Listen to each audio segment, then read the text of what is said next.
Hi students, welcome. Myself Ashish Jadwal. Welcome to EduPace Education उन्ना online platform. तो again मैंने जैसा promise किया था आपके साथ, मैं आज लेके आया हूं जेई मेंस 2026 का एक्सपेक्टेड कट ऑफ। 28 की शिफ्ट का जो एनालिसिस हुआ था बेटा, 28 की जो शिफ्ट हुई थी कंपैरेटिवली वो शिफ्ट जो थी थोड़ी सी टफ आई थी इस बार, है ना। आप लोग घबरा भी गए होंगे उसमें। इवेंचुअली टफ नहीं कह सकते, पेपर थोड़ा सा लेंदी आया था, बट टेंशन मत लीजिए बेटा, क्योंकि उसमें नॉर्मलाइजेशन होगा। आपको लोगों को अच्छी तरह पता है, तो घबराने की बात नहीं है। नॉर्मलाइजेशन की वजह से कम स्कोर में भी आपकी अच्छी परसेंटाइल बनने के चांसेस हैं, क्योंकि इस बार मैथ थोड़ा सा लेंदी आया था। पर ओवरऑल जो पेपर का आपका एक्सपीरियंस रहा होगा, जो हमारा एक्सपीरियंस रहा है, पेपर इस बार इतना डिफरेंट नहीं आया है। एक्सपेक्टेड पेपर जो हमने बनाई थी वीडियोस, उसके अकॉर्डिंग ही पेपर उसी रेंज में बैठा है, तो आपको टेंशन लेने की बात नहीं है। हमने उसी के हिसाब से हमने अब एक्सपेक्टेड कट ऑफ बनाई है, और उस कट ऑफ को आपके सामने ओपन कर रहा हूं। तो जिन बच्चों ने पेपर किया है, जिन बच्चों ने पेपर को अच्छी तरह किया है, वो कट ऑफ से अपने अपने आगे के प्लान्स बना सकते हैं। और अगर नहीं बन रहे हैं तो आप भी जानते हो आपके पास सेकंड मौका है, अप्रेजन का मौका है, जिसकी वीडियोस भी समय समय पे हम आपको देते रहेंगे। तो उस वीडियो के अकॉर्डिंग आप लोग अपनी तैयारी करते रहना, तैयारी को मत तोड़ना, ठीक है बेटा। तो चालू करते हैं हम एक्सपेक्टेड कट ऑफ से। तो जेई मेंस का शिफ्ट वाइज कट ऑफ मैंने यहाँ पे रखा है। अगर आप 21 जन शिफ्ट 1 की बात करोगे तो मैंने एक वाइड रेंज रखी है। यहाँ पे वाइड रेंज क्यों रखी हुई है? 99.5 99.9 परसेंटाइल के बीच में अगर किसी बच्चे के 200 से 300 मार्क्स आ रहे हैं, तो चांसेस है कि उनकी 99.5 परसेंटाइल से ऊपर ही रहेगी। तो इतनी वाइड रेंज रखने का रीजन क्या है? रीजन ये है बेटा कि जो पेपर जो था ना, पेपर मेमोरी बेस्ड था, एक्यूरेट पेपर नहीं था।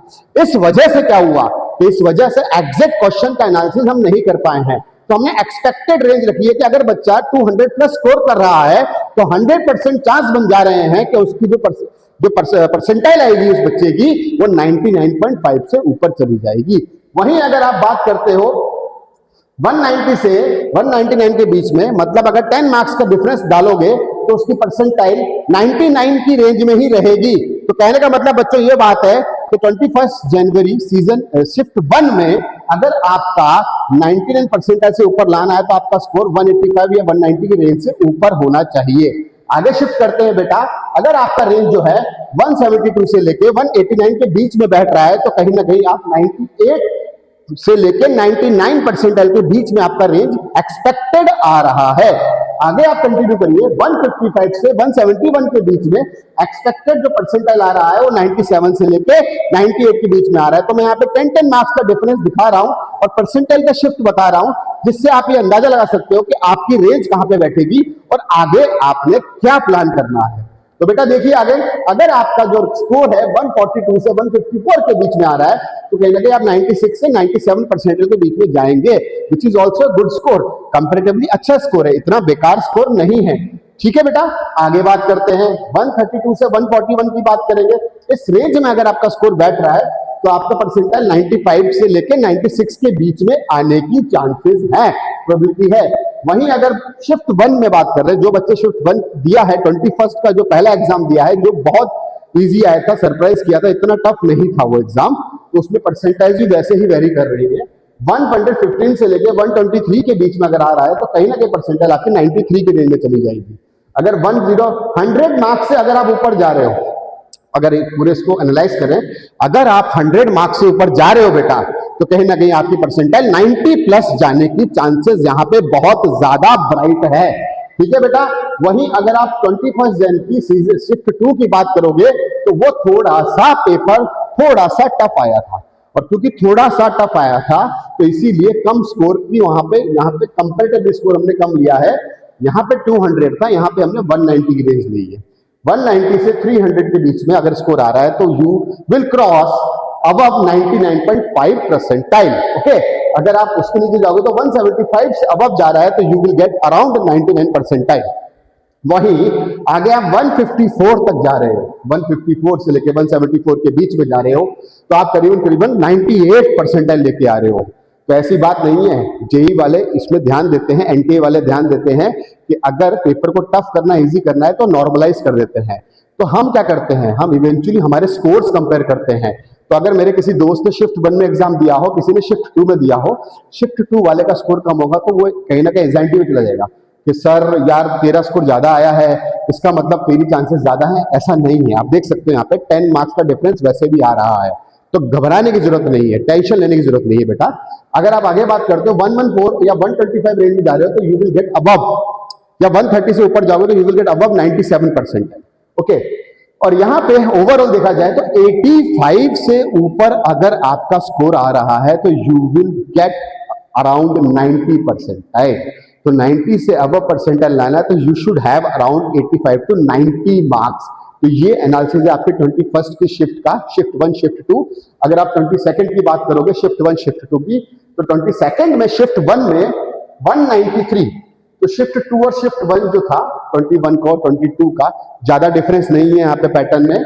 और देखिए बेटा ये एक्सपेक्टेड है, ठीक है, रियलिटी नहीं है, बट कहीं ना कहीं अगर हम पुराने पैटर्न देखते हैं तो ये पता लगता है कि जो एक्सपेक्टेड कट ऑफ है उसके आसपास का ही स्कोर आने की चांसेस होती है बेटा, ठीक है जी। तो इससे आपको एक आइडिया लग जाता है, जो कि मैंने पहले भी दोहराया था। तो अगर आप इसको देखिए, अगर आपका 193 अबव जा रहा है तो you will gate percentile above 99.5, ठीक है जी।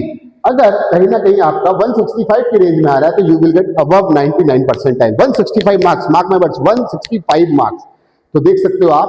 तो कई लोग ऐसे भी सोचते हैं, उनका दिमाग थोड़ा बोर्ड पॉइंट ऑफ व्यू से चलता है कि 300 मार्क्स का पेपर दिया और 160 या 150 मार्क्स आए, आधे नंबर आए, क्या होगा। जेई है, जेई में आधे नंबर 150 के आसपास भी अगर आप स्कोर ला रहे हो ना तो देख सकते हो आप 97-98 परसेंटाइल की रेंज में आ रहे हो आप, तो which is a good percentile, it's not a bad percentile. अगर कोई 12th के साथ दे रहा है ना तो उसके लिए तो बहुत अच्छे परसेंटाइल है ये। क्यों? बोर्ड्स की प्रिपरेशन भी कर रहे हैं, 11th भी प्रिपेयर किया है, 12th भी प्रिपेयर किया है, तो बच्चे जो 12th के हैं वो होपलेस ना हो, उनको तो यहाँ पे प्राउड फील करना चाहिए कि दे हैव डन गुड, और भी अच्छा कर सकते हैं वो, ठीक है जी। तो नेगेटिविटी दिमाग में नहीं रखनी है आप लोगों को। आगे देखिए आप, अगर आप 140 से लेके 128 की रेंज में जा रहे हैं तो यू विल गेट 96-97 परसेंटाइल। और अगर इसका पूरा एनालिसिस देखें यहाँ पे 1 बाय 1 अगर आप देख रहे हो तो 85 से अबव, सेम शिफ्ट 2 का रेंज यहाँ पे 85 से अगर अब जा रहे हो तो you will get around 90 percentile. वहां पे 10-10 का डिफरेंस हम मान के चल रहे हैं, ठीक है जी। वहीं अगर आप शिफ्ट 2 की बात करोगे तो ये शिफ्ट 2 22 जैन का कंपैरेटिवली थोड़ा इजी था, तो यहाँ पे थोड़ा सा 10 मार्क्स का डिफरेंस आया है। 200 अबव पे you will gate 99.50 percentile. Okay, above 165 you will get 99 percentile, above 148 you will get 97 percentile, above 120 you will get 95 percentile, above 92 you will get 91 percentile, and above 90 around 90 you will get 90 percentile. Okay, वही 22 जैन का shift 2 का paper अगर आप देखते हो तो उसी range में जा रहे हैं। सॉरी, 23 जैन शिफ्ट 1 का पेपर, 22 जैन का हमारा पेपर हो गया है। लेट्स टॉक अबाउट 23 जैन, ठीक है ना। शिफ्ट 1 का पेपर अगर आप देखते हो तो यहाँ पे 196 के अबव या 195 के अबव आपका स्कोर आ रहा है तो you will get the percentile of 99.50, ठीक है बेटा। अगर आप आगे देखते हो 183 के अबव जा रहे हो तो you will get a percentile of 99। अगर आप 162 अबव जा रहे हो तो you will get a percentile of 98। Again मैं कह रहा हूं ना, ज्यादा चेंजेस नहीं आ रहे क्योंकि पेपर का पैटर्न ज्यादा चेंज हुआ ही नहीं है, ऑलमोस्ट सेम रहा है। पीवाईक्यूज रहे हैं तो नॉर्मल जो टॉपिक्स है वही रिपीट हुआ है, जैसे मैथ्स में कॉम्प्लेक्स नंबर रिपीट हो रहा है, फिजिक्स की बात करोगे रिजिड बॉडीज रिपीट हो रही है, एनएलएम रिपीट हो रहा है, तो उसी पे पेपर इस बार एक ही पॉइंट पे है। और हाँ, एक बात और आई है, 11th और 12th लगभग 50-50 आया है, लगभग। अगर 11 से 12 क्वेश्चन आए तो 12 से 13 आए, अगर 12 से 12 आए तो 11 से 13 आए, ऐसे ही डिस्ट्रीब्यूशन हुआ है यहाँ पे, ठीक है। ज्यादा पैटर्न में चेंज नहीं आया है उस पूरे पेपर में, इस पूरे सेशन में, ठीक है जी। तो 23 में अगर आप 131 या 145 के आसपास ला रहे हो तो you will get a percentile of 97 और 96। वहीं अगर आप आगे चलते हो 109 या 102 के आसपास आ रहे हो तो you will get a percentile of 94 और 93। और यहाँ पे ओवरऑल लास्ट में 90 परसेंटाइल के आसपास, 90 मार्क्स के आसपास you will get a 90 percentile. तो वही रेंज हमारी चल रही है, ज्यादा डिस्ट्रीब्यूशन यहाँ पे नहीं है। वहीं 23 जन सेशन 2 की बात करोगे, शिफ्ट 2 की बात करोगे तो थोड़ा सा यहाँ पे कट ऑफ कम देखने को मिल रहा है क्योंकि पेपर थोड़ा सा टफ था। अगेन नॉर्मलाइजेशन यहाँ पे चल रहा है। 184 के आसपास you will get a percentile of 99.50, 165 के आसपास you will get a percentile of 99। Okay जी, 145 के आसपास 98 परसेंटाइल, 120 के आसपास 97, 115 के आसपास 96 और 100 के आसपास you will get a percentile of 95, ठीक है जी बेटा। तो ये आपको दिख रहा होगा यहाँ पे। वहीं अगर आप आगे देखते हो है ना। तो 101 हो गया 95 से लेके 82 के बीच की रेंज में you will gate A percentile of 90। तो यहाँ पे 24 जन या 23 जन सेशन 2 में 82 91 की रेंज में यू विल गेट 93 92 91 परसेंटाइल। और देखो यहाँ पे 90 89, वैसे 89 यहाँ से थोड़ा सा कम है, 89 के आसपास you will gate A percentile of 90। ठीक है बेटा, अगर आपको ये बात समझ में आ रही है तो अगर आगे चलते हैं, आगे वाले सेशन की बात करते हैं हम।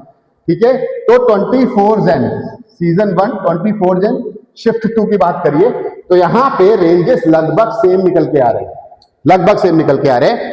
187 या 184 के आसपास you will gate A percentile of 99.50, above 90 plus above 99.50 के अबव चला जाएगा, उसके आसपास रहेगा।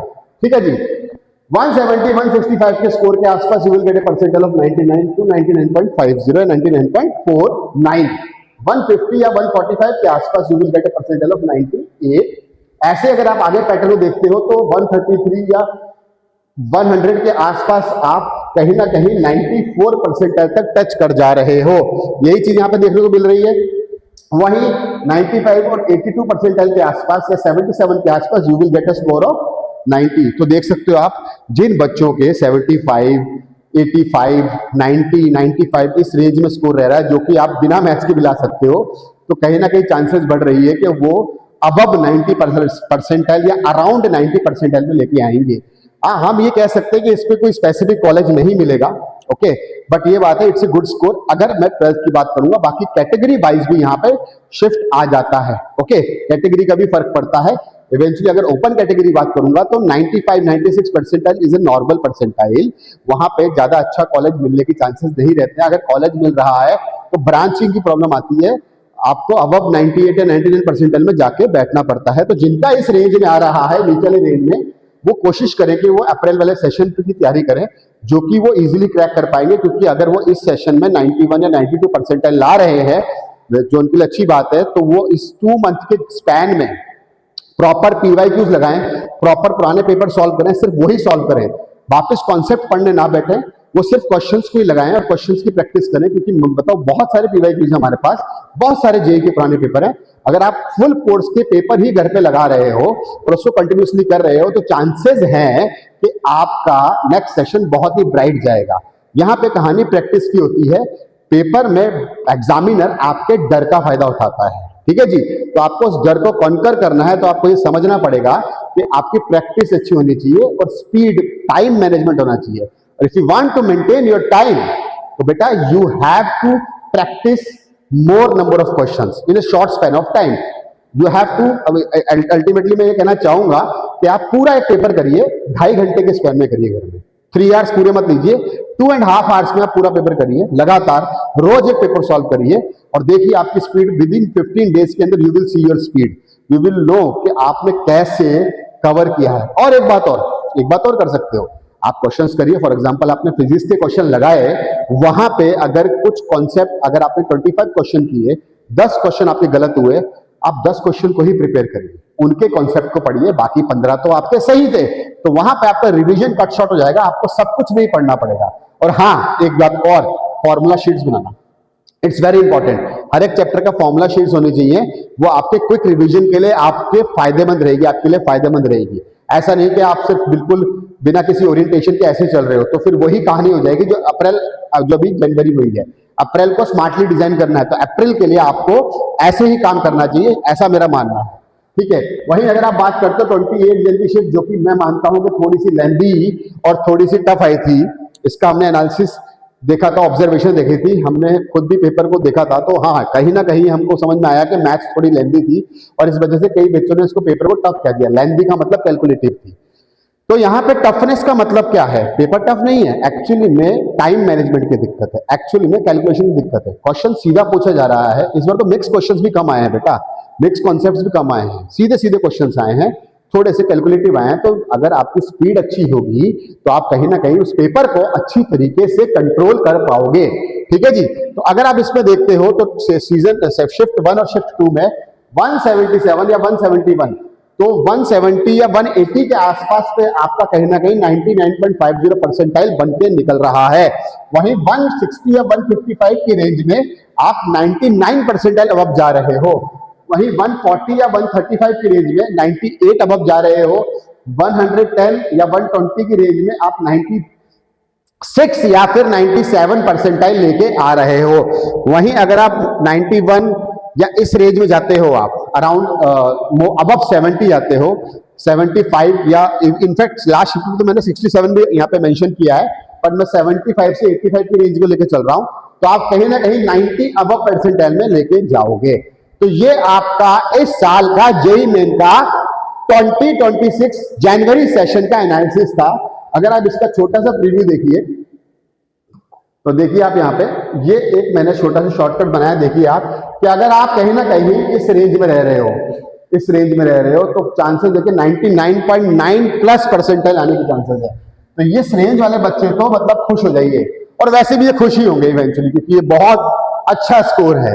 अगर आप इस रेंज में आ रहे हो, 265 से 280 की रेंज में आ रहे हो, तो आप फिर भी बहुत अच्छे परसेंटाइल पे बैठे हुए हो 99.5 प्लस में। अगर आप इस रेंज में आ रहे हो, अब 200 की रेंज में आ रहे हो, तो आप 98 और 99 प्लस परसेंटाइल पे बैठे हुए हो, which is a very very very good score. अगर आप 150 से 185 या 200 की रेंज में जा रहे हो, तो you will get above 95 percentile, above 95। Again for 12th pass student या for 12th appearing student it is a very good score. Okay बेटा। और अगर आप कहीं ना कहीं 100 अबव भी जा रहे हो, एवरेजिंग लिए मैंने, एवरेजिंग तो ये पूरे उसके लेके हमने नॉर्मलाइजेशन करके एवरेजिंग ली है, तो 100 प्लस 110 या 115 के आसपास अगर आपका स्कोर आ रहा है, तो आप 90 प्लस परसेंटाइल में जा रहे हो। और आप 100 से नीचे जाते हो, तो आपका परसेंटाइल कहीं ना कहीं 90 से नीचे चला जाएगा। मैं वापस मेंशन करना चाहूंगा, ये कोई एक्यूरेट एनालिसिस नहीं है, क्योंकि पेपर आपका मेमोरी बेस्ड था, क्योंकि पेपर भी एक एवरेजिंग में लिया था हमने, अप्रॉक्सीमेट लिया था। This is your approximate analysis, जिससे आप आगे आने वाले प्लान बना सकते हो कि भाई मैं इस रेंज में बैठ रहा हूं, तो मैं अब आगे क्या करूं। Either I should wait for JEE advance और I should appear in JEE Mains exam of April session. तो मेरे को लगता है कि आप अप्रैल सेशन जरूर देना चाहिए, और ये हर बच्चे को देना चाहिए, क्योंकि आपका बेस्ट स्कोर कैलकुलेट होता है। और मैंने आपको तरीका बताया, आप उस तरीके को सॉल्व करिए, उस तरीके से चलिए, अल्टीमेटली आपको सक्सेस मिलेगी मिलेगी। बात समझ में आ रही है। लास्ट में एक चीज कहना चाहूंगा कि अगर आप मेहनत करोगे तो मंजिल जरूर मिलेगी, तो मेहनत से मत घबराना बेटा, डरना मत, सिर्फ स्पीड को बढ़ाइए, एक्यूरेसी को बढ़ाइए, और रोज एक पेपर घर में सॉल्व करिए। ऐसा नहीं कि ओएमआर भरनी है, गोले भरने नहीं, पूरा सॉल्यूशन बना के पेपर सॉल्व करिए अल्टीमेटली। और अभी से लग जाइए बेटा, अल्टीमेटली आप अप्रैल में लेट नहीं आ रहा इस बार जेईई में, जल्दी आएगा, फर्स्ट या सेकंड वीक में अप्रैल में आ जाएगा। तो वहां पे आपको पेपर को फोड़ना है, और पेपर का पैटर्न वही है, ज्यादा नहीं। पीवाईक्यूज आएंगे, फॉर्मुलाज बेस्ड क्वेश्चन मैक्सिमम आ रहे हैं, सीधे क्वेश्चन आएंगे, और 11 12 दोनों आने की चांसेस हैं।